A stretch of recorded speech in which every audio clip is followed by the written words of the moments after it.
త్రయంబకేశ్వర ఆలయంలో ఉన్నాయండి. బయట నుంచి వ్యూ అండి.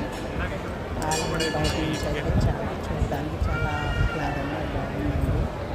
లోపల చాలా పెద్ద క్యూ ఉంది. లోపలికి వెళ్ళడానికి లోపల కూడా ఇలానే చాలా పెద్ద క్యూ ఉంటుంది. చాలా కంపార్ట్మెంట్స్ ఉంటాయని చెప్తున్నారు బయట.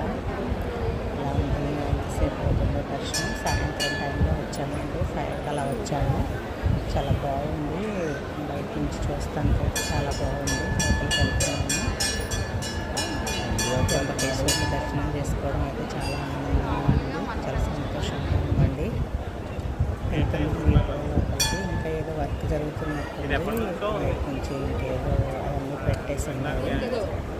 వర్క్ ఏదో నడుస్తున్నట్టుంది. చాలా పురాతన శివాలయం అనుకుంటా. చూస్తుంటే అర్థమవుతుంది.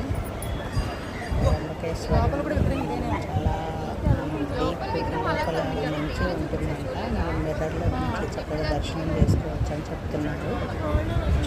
ఎలా ఉంటుందో చాలా ఎగ్జైటింగ్గా ఉంది. నాకైతే ఇంత దూరం వచ్చాము. ఈ త్రయంబకేశ్వరుని దర్శనం చేసుకోవడం లైఫ్లో ఒక భాగ్యం అని అనుకోవాలి. వెళ్తున్నాం. నా ఎగ్జైట్మెంట్ అయితే చాలా ఉంది. లోపలికైతే వెళ్తున్నాం.